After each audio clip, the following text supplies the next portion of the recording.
오늘 제목 한번 같이 이제 읽겠습니다. 행복한 가정은 만들어 가야 합니다. 한 번 더 크게 읽겠습니다. 행복한 가정은 만들어 가야 합니다. 이 세상에는 하나님이 만드신 제도가, 직접 만드신 제도가 둘 있습니다. 하나가 가정이고 다른 하나는 교회입니다. 하나님이 이 두 제도를 만드신 목적은 이 땅에 하나님의 형상대로 지음받은 모든 사람들이 행복하게 살아가도록 만들기 위해서 이런 제도를 만드셨어요. 그러므로 오늘 우리 성도들, 특별히 이 땅에 구원받은 하나님의 백성들도 행복한 가정과 또 행복한 교회가 우리에게 있어야 된다. 모든 사람들에게도 행복한 가정, 행복한 교회가 꼭 필요한 것입니다. 그런데 우리가 아는 바와 같이 이 땅에는 행복한 가정이나 행복한 교회는 자연 발생적으로 생겨나지를 않습니다. 복잡한 문제들도 많고 다양한 어려움들로 인해서 흔들리는 가정들도 있고 교회들도 많이 있다고 하는 사실이에요. 하나님은 오늘 우리들에게 가정과 교회를 주시고 이 공동체 속에서 행복하게 살아갈 수 있도록 하기 위해서 오늘 우리들로 하여금 가족 구성원들이 행복한 가정을 만들기 위해서 최선을 다해서 노력해야 되고 힘써야 된다. 이것을 우리에게 말씀을 해 주시고 또 한 걸음 나아가서 행복한 교회를 만들기 위해서도 우리 모든 성도들이 최선을 다해서 각자 자기의 사명, 맡겨준 일들을 감당해 가야 할 것이다. 이것을 이제 우리에게 말씀을 해 주시고 계십니다.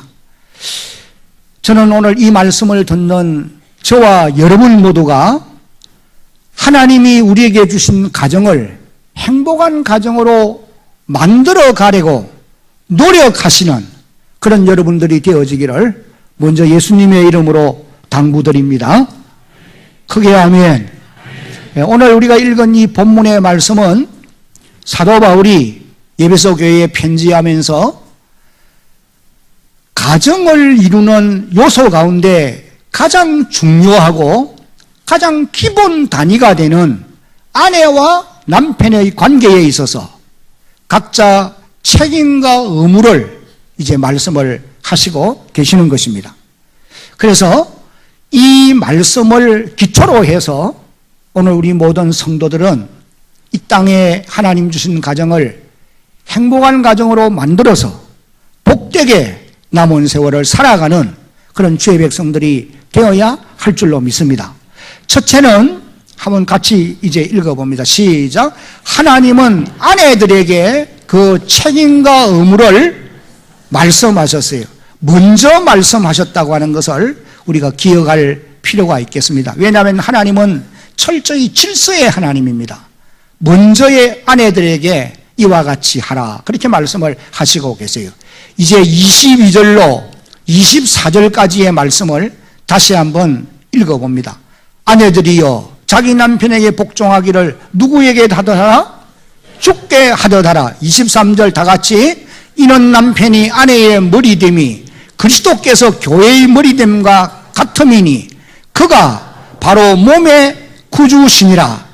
그러므로 교회가 그리스도에게 하듯 아내들도 범사에 자기 남편에게 복종할지니라. 33절에도 보면은 상반절에도 보면은 그러나 너희도 각각 자기 아내 사랑하기를 자신같이 하고 아내도 자기 남편을 존경하라. 그렇게 말씀을 하십니다. 물론 이 외에도 바울이 여러 곳에서 강조하는 말씀들이 있습니다.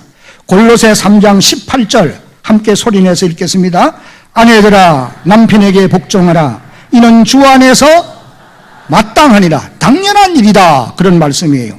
그 다음에 베드로전서 3장 1절 상반대로도 보면은 아내들아 이와 같이 자기 남편에게 어떻게 하라? 순종하라. 그렇게 말씀을 하십니다. 우리가 이런 말씀들을 종합해 보면은 남편에게 대한 아내의 책임과 의무를 사도 바울이 먼저 말씀을 하시면서 이제 우리가 몇 가지 이 말씀을 이제 통해서 아내로서의 감당해 가야 될 책임과 의무가 무엇인가 이것을 잠시 살펴보려고 합니다. 그 첫 번째는 다 같이 한번 읽어봅니다. 자기 남편을 존경하고 남편에게 복종하는 것입니다.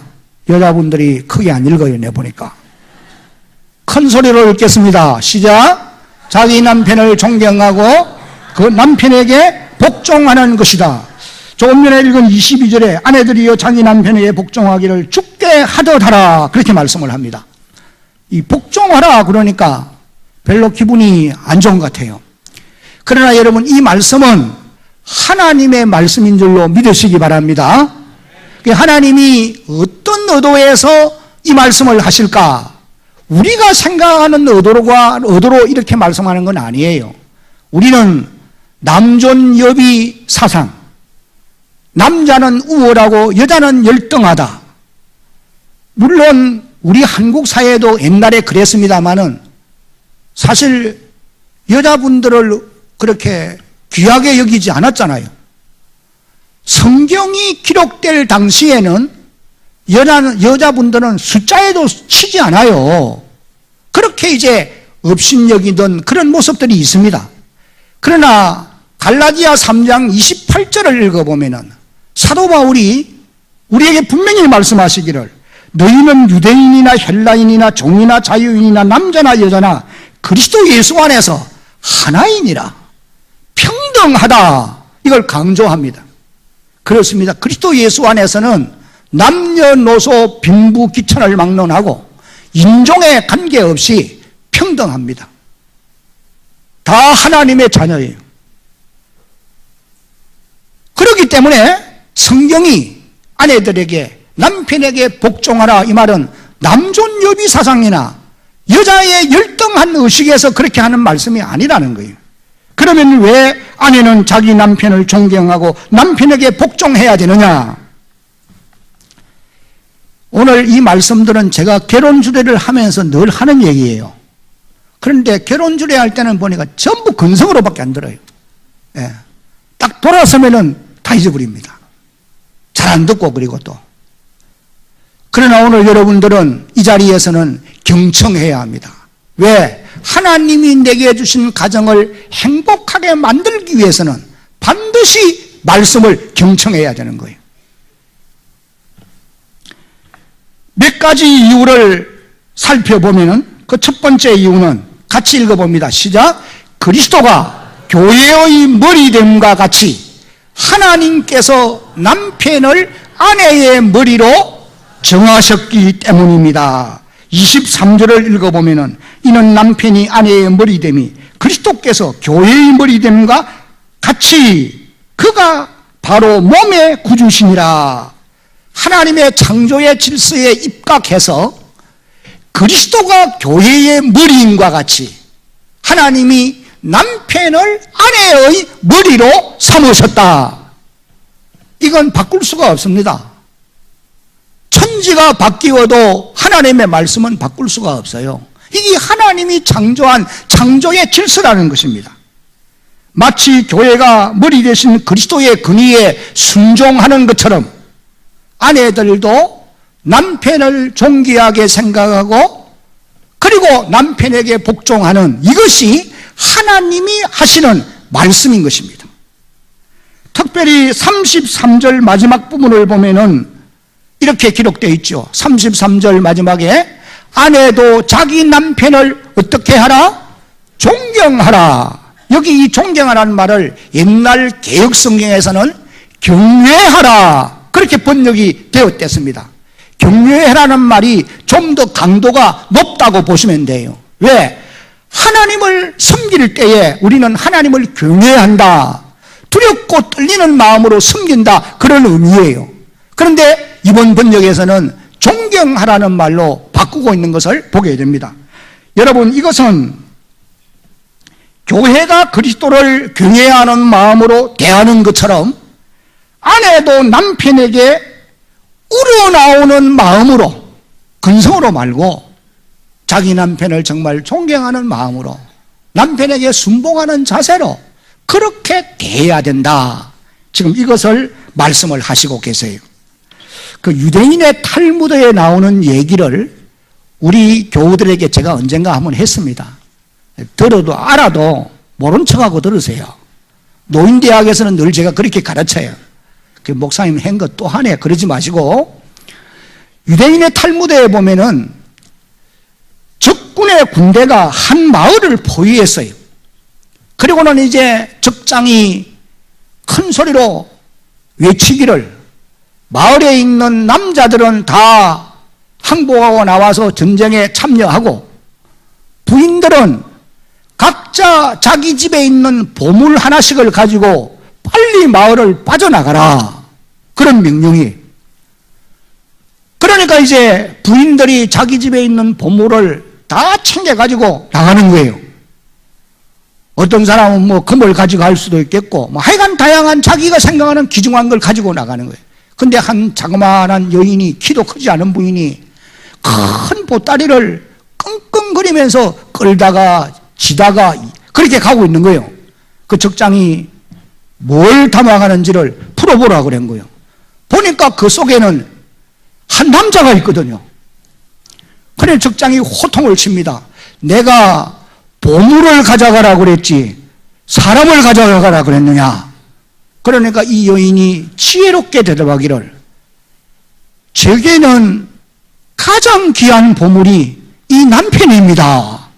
그러는 거예요. 별로 감동이 안 되는 것 같은데. 그래서 적장이 그 말을 들으면서 감동을 받아요.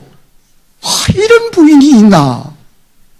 요사이는 자기 남편이 어떻든지 버리고 가려는 사람들이 많은데 자기 남편이 최고의 보배라는 거예요. 그래서 그 여인의 지혜로운 말에 자기 남편을 존경하는 그 마음씀 때문에 허락해 주었다는 거예요. 별로 감동이 안 돼도 여러분들이 닮아가려고 노력하시기를 주의 이름으로 당부합니다.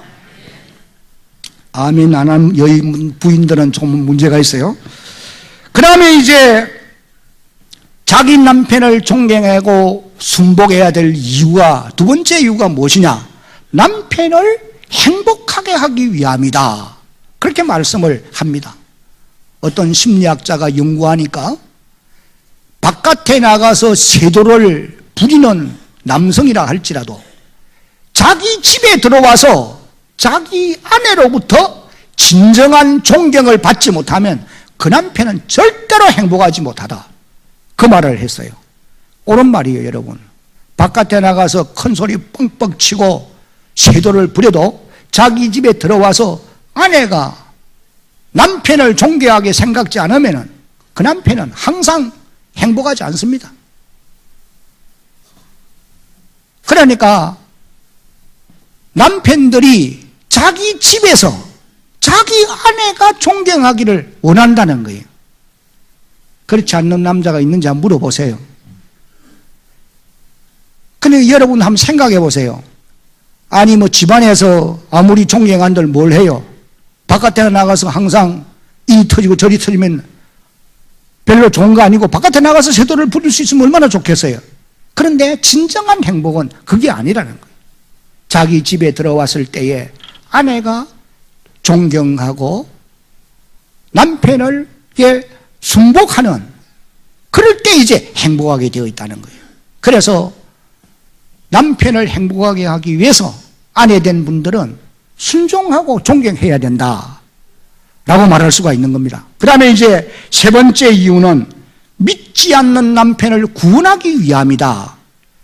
베드로전서 3장 1절에 이렇게 기록합니다. 함께 한번 읽어봅니다. 아내들아 이와 같이 자기 남편에게 순종하라. 이는 혹 말씀을 순종하지 않는 자라도 말로 말미암지 않고 그 아내의 행실로 말미암아 구원을 받게 하려 함이니.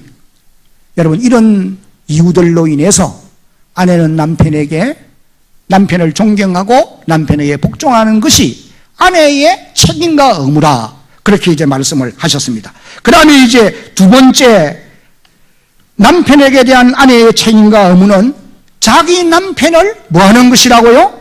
돕는 것이라고 말씀하고 있어요. 여러분 창세기 2장 18절 한번 같이 읽어봅니다. 시작. 여호와 하나님이 이르시되 사람이 혼자 사는 것이 좋지 아니하니 내가 그를 위하여 돕는 배필을 지으리라 하시니라. 하나님이 아담을 위하여 돕는 배필을 지으리라. 그리고는 하와를 만드신 것을 우리가 보게 됩니다. 그래서 하나님은 아내를 만드실 때에 돕는 배필로 만들었다는 거예요. 그러므로 아내는 남편을 돕는 자로서 최선을 다해 살아가는 그런 삶이 필요하다는 거예요. 인류 역사의 위대한 성공의 길을 갔던 사람들이, 많은 사람들이 옆에서 돕는 아내의 역할로 인하여 성공의 길을 갔다라고 하는 것을 우리가 읽어보게 되는 것입니다. 여러분, 목회도 아내의 도움이 절실히 필요합니다. 좋은 배우자의 역할이 얼마나 중요한지 몰라요. 그래서 잠언서를 읽어보면은 남편을 돕는 아내를 일컬어서 현숙한 여인이라 그렇게 표현을 합니다. 한번 따라합시다. 현숙한 여인. 여자분들이 안 따라해요. 따라하세요. 현숙한 여인. 옳지. 잠언 31장 10절을 보면은 누가 현숙한 여인을 찾아 얻겠느냐? 그의 값은 진주보다 더하니라. 여러분, 이 말은 현숙한 여인의 기중성을 비유적으로 표현한 말씀이에요. 진주보다 값지다는 거예요. 진주가 뭡니까? 바다에서 나는 보배예요. 그러니까 현숙한 여인의 가치가 이와 같이 진주보다도 더 위대하고 더 우리에게 꼭 필요한 것이다. 지금 그 말씀을 하시는 거예요. 그러면서 이제 잠언 31장 11절 이후를 보면은 그런 자의 남편의 마음은 그를 믿나니 산업이 핍절하지 아니하겠으며 12절 같이 한번 읽어봅니다. 시작. 그런 자는 살아있는 동안에 그의 남편에게 선을 행하고 악을 행하지 아니하느니라. 여기 계속되는 31절까지, 잠언 31장 31절까지를 읽어보면은 현숙한 여인이 가정을 얼마나 복되게 만드는가 이걸 기록하고 있어요. 그 남편은 성문에 앉으며 붉은 옷을 입으며 그 자녀들과 온 가정이 행복하다고 그렇게 기록한 말씀을 봅니다. 아내의 돕는 역할, 세계 자동차 왕인 헨리 포드가 간증한 내용 가운데 아내 클라라 여사의 도움으로 성공의 길을 갔다. 이건 우리가 많이 들은 얘기고, 종교개혁자 말틴 루터도 마찬가지예요. 실망하고 있을 때에 캐트린 본보라 여사가 돕는 역할로 종교개혁의 성공의 길을 갈 수 있었다는 거예요. 그러나 여러분, 성경에 보면은 남편을 괴롭게 한 아내들도 많이 있다라고 기록한 것을 볼 수 있어요. 예를 들면은 호시아의 아내 고멜, 욥의 아내, 솔로몬의 또 아내들 다 솔로몬을 망쳐놓은 사람. 그래서 잠언 12장 4절에 이런 말씀이 기록되어 있어요. 어진 여인은 그 지아비의 멸관이지만은 욕을 끼치는 여인은 그 지아비의 뼈가 썩음 같게 하느니라. 그렇게 기록합니다. 이제 하나님께서 두 번째는 남편들에게 그 책임과 의무를 말씀을 하고 계세요. 이런 말씀들을 이제 전해보면은 꼭 상대방의 얘기만 딱 듣고 있어요. 그럼 지금부터는 남편들이 잘 들어야 될 하나님의 말씀임을 꼭 기억을 하셔야 됩니다. 25절로 30절에 남편들아 아내 사랑하기를 그리스도께서 교회를 사랑하시고 그 교회를 위하여 자신을 주신같이 하라. 그 다음에 28절로 갑니다. 28절 다 같이 한번 읽어봅니다. 시작. 이와 같이 남편들도 자기 아내 사랑하기를 자기 자신과 같이 할지니 자기 아내를 사랑하는 자는 자기를 사랑하는 것이라. 누구든지 언제나 자기 육체를 미워하지 않고 오직 양육하여 보호하기를 그리스도께서 교회에게 함과 같이 하나니 30절에 우리는 그 몸의 지체임이라. 골로새 3장 19절에도 보면은 이렇게 말씀을 합니다. 골로새 3장 19절 남편들아 아내를 사랑하며 뭐 하지 말라? 괴롭게 하지 말라. 그렇게 말씀을 하세요. 이 말씀들에 의하면은 아내에게 대한 남편의 책임과 의무에 대해서 이제 몇 가지를 말씀합니다. 그 첫 번째는 다 같이 한번 읽습니다. 시작. 자기 아내를 사랑하는 것입니다. 남편들아 아내 사랑하기를 그리스도가 교회를 사랑하시고 그 교회를 위하여 자신을 주신같이 하라. 여러분 여기 사랑하라고 하는 말은 아가페 사랑을 말하는 거예요. 헬라 말에는 사랑이라는 단어가 네 가지로 표현이 되는 것을 보게 됩니다. 첫 번째는 에로스 사랑이 있어요. 이건 이성 간의 사랑을 에로스라고 그렇게 표현을 합니다. 그 다음에 스톨게라는 사랑은 부모와 자녀와의 관계의 사랑. 그 다음에 필리아 사랑은 친구들과의 사랑을 말하는 거예요. 그 앞에 이제 아가페 사랑이 있어요. 이 아가페 사랑이 그리스도께서 교회를 사랑하여서 자기를 희생하고 주신과 같은 그런 사랑을 의미하는 것입니다. 그래서 아가페 사랑에는 크게 세 가지 의미가 포함된다. 첫 번째는 계속적인 의미예요. 그래서 현재 명령형으로 기록을 해요. 계속해서 지금 현재 계속 그렇게 하라는 거예요. 10년, 20년이 아니고 한평생을 변하지 말고 사랑하라는 거예요. 그 다음에 이제 두 번째 의미는 자기 희생을 강조하는 말씀인 것입니다. 그리스도께서 교회를 위하여 자신을 주신같이 하라. 십자가에 자기의 몸을 내준같이 하라는 거예요. 여러분 로마서 5장 8절을 읽어보면은 우리가 아직 죄인 되었을 때에 그리스도께서 우리를 위하여 죽으심으로 하나님께서 우리에게 대한 자기의 사랑을 어떻게 했습니까? 확정했다는 거예요. 그러니까 우리가 죄인 되어 있을 때에 형편없는 사람이다 그 말이죠. 그럴 때에 이제 그리스도께서 일방적으로 우리를 사랑해서 자기를 희생해서 하나님의 사랑을 십자가에서 확정지어 놓았다는 거예요. 그리고 또 한 가지는 무조건적인 사랑을 의미하는 말씀이라고 말씀하고 있습니다. 여기는 무슨 이유가 없어요. 단 내 아내이기 때문에 사랑해야 된다. 사랑받을 자격을 갖추고 사랑받을 행동을 하기 때문만 아니라 무조건이라는 거예요. 이런 것들이 아내에게 대한 남편의 첫 번째 책임과 의무라고 말씀을 하고 있습니다. 그리고 또 28절을 읽어보면은 자기 아내 사랑하기를 자기 자신과 같이 할지니 자기 아내를 사랑하는 자는 자기를 사랑하는 것이니라. 그렇게 이제 말씀을 하고 있어요.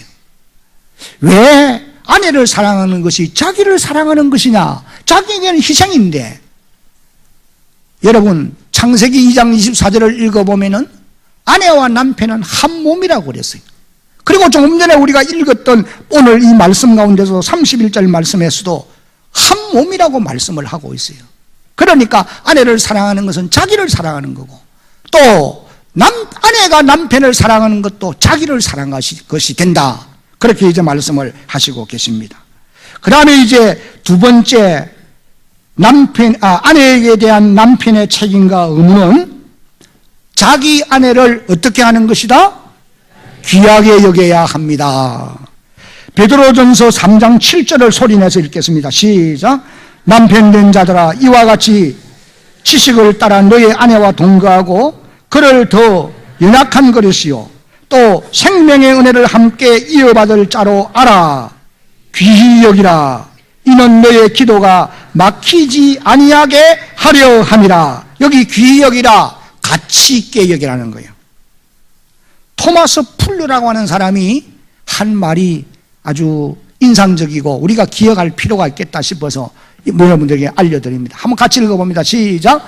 남자가 가지고 있는 최고의 재산 또는 최악의 재산은 바로 그의 아내이다. 남편이 가지고 있는 최고의 재산, 최악의 재산이 그 아내라. 그런 표현을 했어요. 저는 오늘 이 말씀을 듣는 모든 남편들이 자기 아내가 최고의 재산인 줄로 인정하고 그렇게 알 수 있기를 주의 이름으로 당부합니다. 그래야 아내를 귀하게 여기게 돼 있어요. 철철이 원수로 생각하는 사람들이 저 바깥에 많아요. 그러나 하나님의 교회 안에 이런 마음을 가진 자는 회개해야 돼요. 최고의 재산이다. 제가 한 말이 아니고 토마스 풀러라는 사람이 한 말이에요. 그러나 여러분, 이건 우리가 다 교훈으로 받아야 될 말씀인 것입니다. 어떤 부인이 남편이 아끼는 자동차를 가지고 바깥에 나갔어요. 운전을 하다 사고가 난 거예요. 그래서 남편에게 알려야 될 거 아닙니까? 여보, 사고가 났어요. 남편이 하는 말, 자동차를. 그래, 이 부인이 열을 받은 거예요.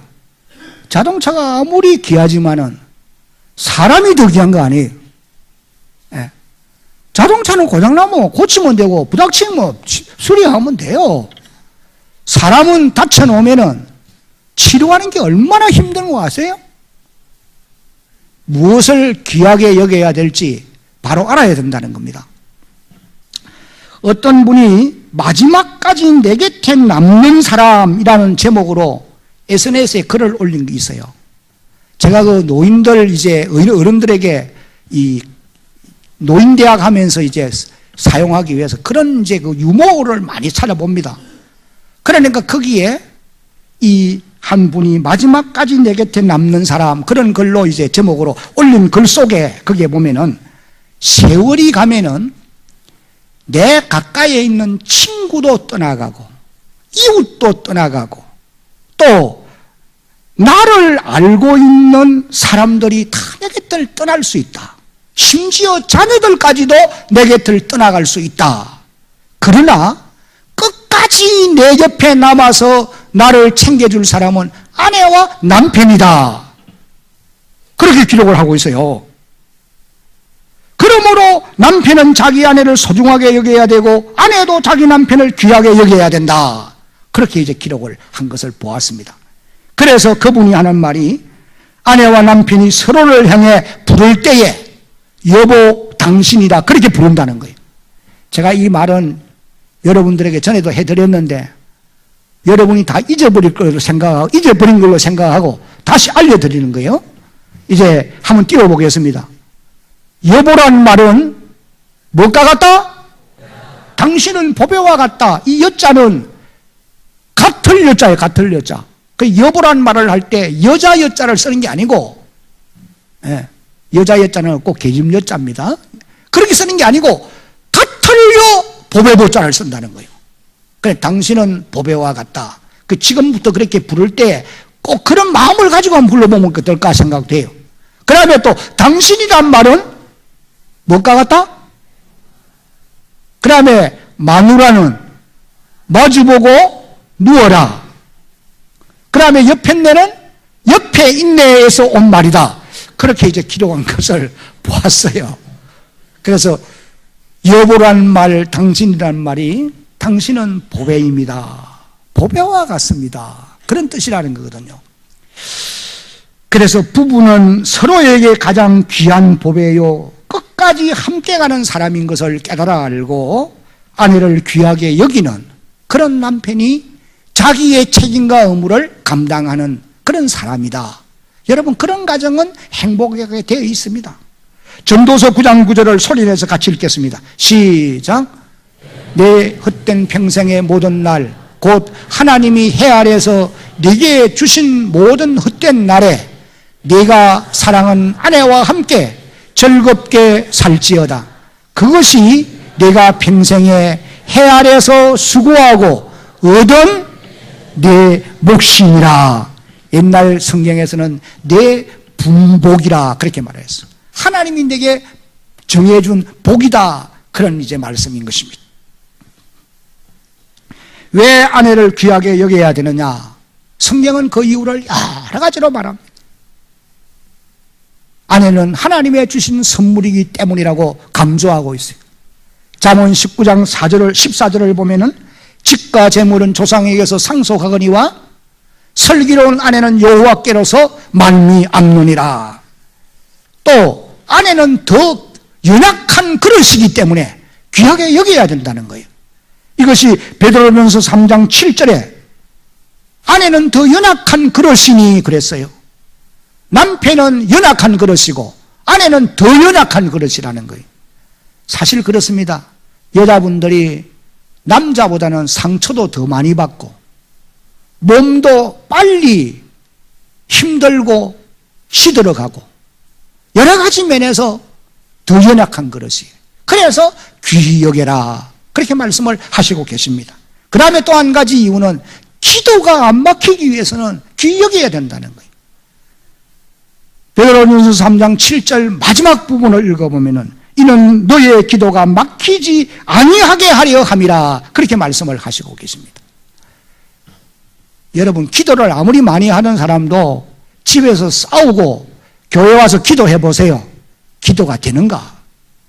그래가지고 기도되는 사람은 그건 강심장이에요. 절대 기도 안 되게 돼 있어요. 기정상입니다. 이런 이유들로 인하여서 자기 아내를 귀히 여겨야 된다. 이것이 이제 아내에게 대한 남편의 책임과 의무라고 말씀을 하셨습니다. 이제 말씀을 마무리하겠습니다. 여러분, 아내와 남편이 각자의 의무와 권리를, 이 책임과 의무를 잘 감당하는 사람들이 되기 위해서는 마지막으로 한번 이제 같이 띄워보겠습니다. 다 같이 큰 소리를 읽습니다. 시작. 성령으로 충만해야 합니다. 에베소 5장 18절 시작. 술 취하지 말라. 이는 방탕한 것이니 오직 성령으로 충만함을 받으라. 이건 현재 명령이에요. 계속 그렇게 되어야 된다는 거예요. 바울이 이 말씀을 하시면서 이제 이어서 가정의 행복을 위해서 이렇게 각자 책임과 의무를 감당해야 된다라고 말씀하고 있는 것을 보게 됩니다. 그래서 에베소 5장 18절과 연결되게 되어 있다는 거예요. 여러분, 우리의 의지는 약합니다. 작심삼일도 아니에요. 이제는 작심조석도 아니에요. 돌아서면서 마음이 바뀌어요.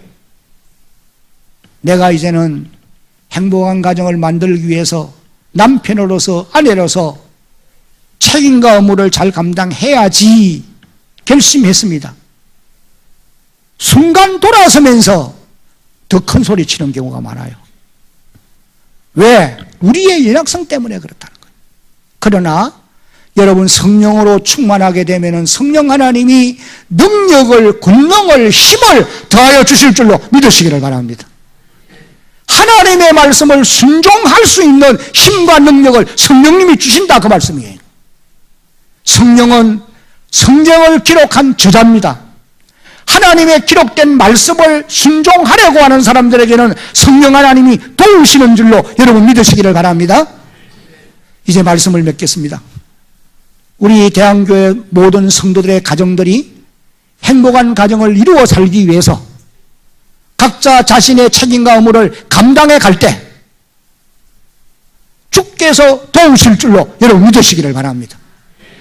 교회를 행복한 교회로 만들기 위해서도 우리가 받은 사명 감당해 가는데 최선을 다할 때에 성령께서 도우실 줄로 또한 믿으시기를 바랍니다. 자녀와 부모와의 관계에 있어서도 자녀로서 부모께 대한 효성을 다하려고 노력할 때에 그렇게 할 수 있는 힘과 능력을 성령 하나님이 주실 줄로 또한 믿으시기 바랍니다. 우리가 노력할 때에 성령님이 도우시는 거예요. 그렇게 해서 대한교회가 주님 오실 때까지 행복한 교회, 행복한 성도의 가정을 이루어서 한평생이 복된 이런 놀라운 복을 누릴 수 있기를 예수님의 이름으로 축복합니다.